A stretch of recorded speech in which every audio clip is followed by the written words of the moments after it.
What did he do to make this house so evil? Murder, vampirism, cannibalism, drug addiction, alcoholism, sadism, mutilation. How did it end? If it had ended, we would not be here.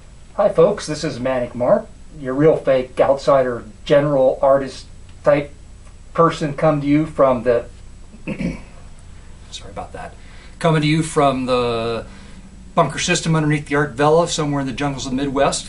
Today is number 4 in the installment series of Hell House.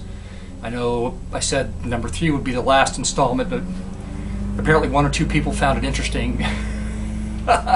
So I thought I'd extend the series. So that's why I have my, just in case Hell House tends to act up on me, I have my anti-Hell House mask right here, and I can protect myself. I realize I've done this before, my studio thing, but I thought, you know, because it's the Hell House series, I thought I would approach this particular installment, the basement, that's what we'll call it, with a little more detail. And I can't remember how many photographs I showed. So when I, you know, as I said before, I have a crawl space.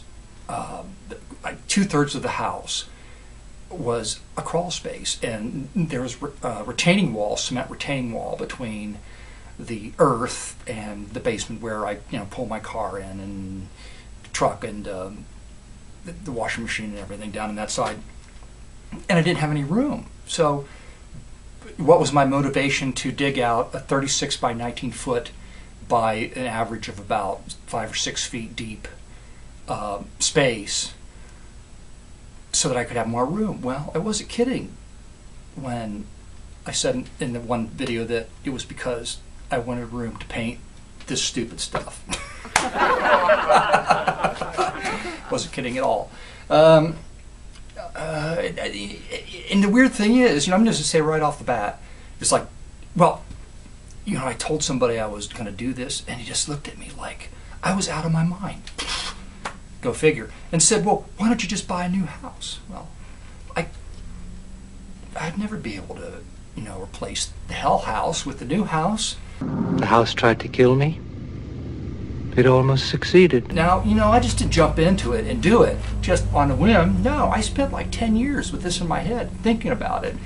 And what I did finally was I found, and this will probably make an engineer groan, but I found a diagram on the web from a person who dug out his own basement, and it showed how to buttress your walls and you know, put in the drainage and everything that you needed to do. And I used that, and I, you know, because remember I made a video a couple weeks ago when I was cutting wood, and I suggested that exercise hard work is a good thing. You if you do a project for yourself, set this giant project ahead of you and do it, you're going to think you're completely bananas like the first day you get into the project, and then it will wear off. Well, think about it.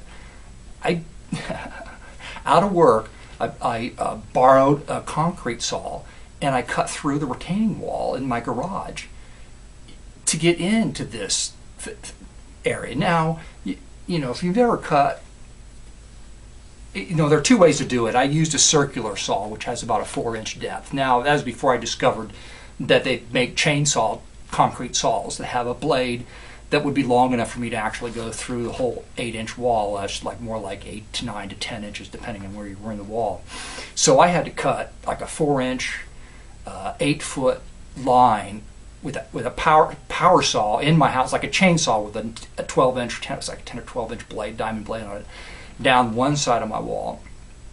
And then I had to crawl through this little opening that was already there to get into the side of the dirt. I had to dig a trench on the inside and take that dirt and put it on the outside in a wheelbarrow and haul that out. Then I had to take that fucking saw, that chainsaw, this big whirling cutting device, in this dark, dirty hole, sweating and exhaust from the, you know, the thing, and cut another 4-inch gap and try to make it meet up. Should I have hired a professional? No! That wouldn't be me. That wouldn't be me. I did it myself. And so I thought, well, I'll cut it here, here, and here. No, you know, I had to do that like every 18 inches because you just can't have a big, you can't move it. And then you got to like beat it to death with sledgehammers to, to get it to fall out.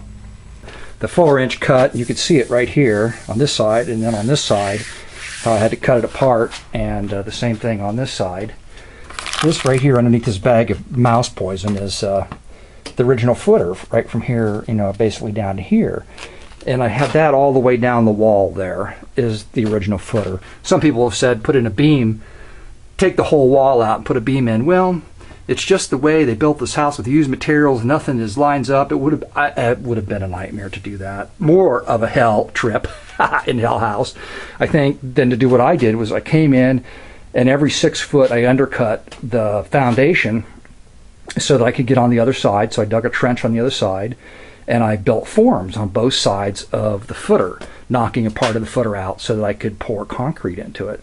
So I was pouring about 3 or 4 feet of concrete, big wads of concrete. Well, and I went down, there's another 8 inches under the floor. Then, I've got a footer under this wall. So this is a massive wad of concrete. So the thing about what was going on in here, though, is the house is on kind of on a hillside. So you're looking at the original foundation down there. I didn't have to do anything to that. So it's not like an 8-foot ceiling, like from the floor to the joist, about 6'3" after I got the floor in. But I didn't have to do anything there. I just basically, it starts to step up right there. And that's one of the buttresses. That's basically what you do.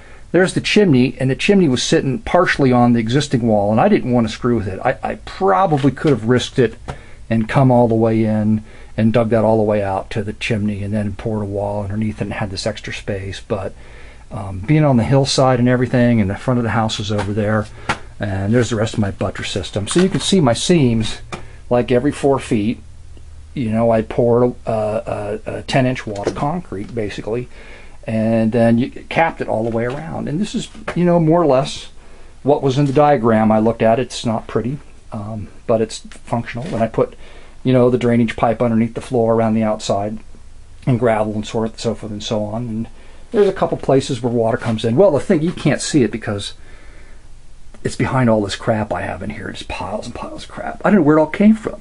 The moment I got this done, I filled it up in like 2 weeks. I have no idea. Look at all this crap. I can't get rid of this crap. There's just crap everywhere. I come down here and I hear these screams and I think it's childbirth, crap giving birth to more crap. I don't understand it. And then I realized when they poured the original foundation, like I said, you can't see it, is they threw field stone in it, and it was just like a mess. And it was porous in places because it just wasn't done right. So water was coming in. So I had to crawl up on top of this with buckets of concrete, as if just mixing it, basically with a mixer by hand wasn't bad enough. And I poured another wall up against the outside wall about halfway up, simply to try to prevent, water from coming in. So how long did it take me to do this with my rotary hammer and my breaker hammer? But I spent 3 years doing this project. Here's the thing, as I mentioned before, doing something and you think you're crazy. Well, I finished the thought, but I thought I was, when I made that first cut, knocked that first chunk of cement out, I knew that I was totally in over my head.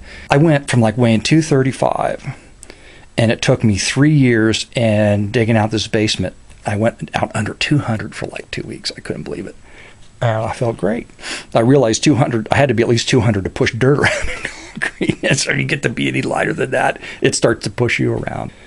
There you go. Maybe that'll be the last Hell House moment. I realized that was sort of a self-imposed moment of hell.